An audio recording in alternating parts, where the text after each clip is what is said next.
I'm Christina Aguayo in Dallas, and here are your top stories.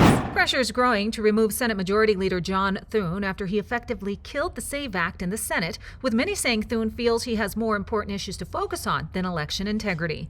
Representative Anna Paulina Luna putting Thune on blast, saying, quote, "Just so America knows, after 2 weeks in recess, John Thune is no longer considering the Save America Act. The election integrity bill would require proof of U.S. citizenship to register to vote and a photo ID to cast a ballot in federal elections. The legislation, which passed the House months ago and is backed by President Donald Trump, now sits stalled on the Senate floor with no realistic path to passage. The bill needs 60 votes to advance, and Thune refuses to nuke the filibuster to force a final vote. Many are now accusing Thune of being part of the swamp and the establishment instead of taking action on election integrity. They point out that over 83% of Americans support voter ID, both Democrat and Republican, but GOP leadership has refused to use every tool available, like changing the 60-vote threshold, to get it passed.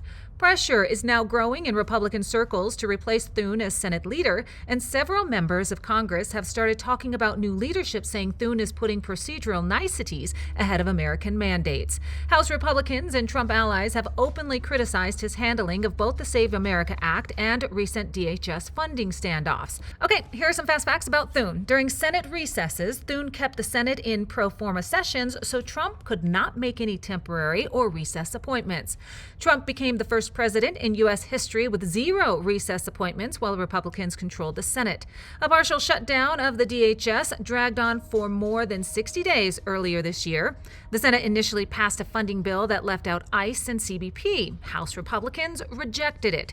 Only in early April did Thune and House Speaker Mike Johnson announce a plan to fund those agencies through regular appropriations and budget reconciliation. Trump and conservatives have pressed Thune to eliminate or work around the filibuster so the Save America Act could pass with a simple majority. But Thune repeatedly refuses, saying the votes simply are not there and that changing the rules would have quote-unquote unintended consequences. Far-left Representative Ilhan Omar is saying that they will not stop until ICE is wiped out and border enforcers are punished. The radical rep out of Minnesota, aka the land of massive fraud, says that her movement will not stop until they abolish ICE and the architects of Operation Metro Surge are held accountable.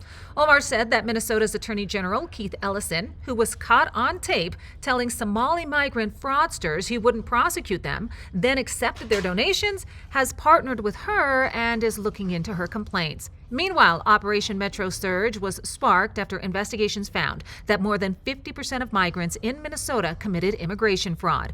Omar continually brings up the deaths of Alex Preddy and Renee Good, who were both armed, Preddy with a gun and Good with an SUV, when they were killed by federal agents. Preddy got in a physical altercation with agents, his final in a string of several, and Good tried to run over agents with her vehicle, according to DHS.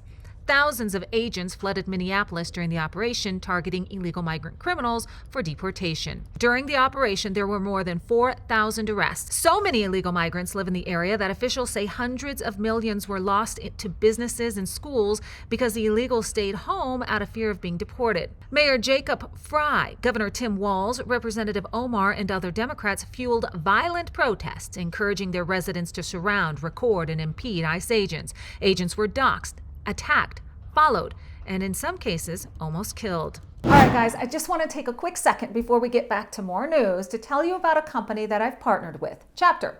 If you or someone you know is on Medicare, you need to listen up because Medicare can be super confusing and going through the whole process without finding the right plan is frustrating. That's where Chapter steps in. They do all the work to find you the plan that is best for you. Plus, they're salary-based, so you don't have to worry about pressure or only getting a plan because they're getting kickbacks.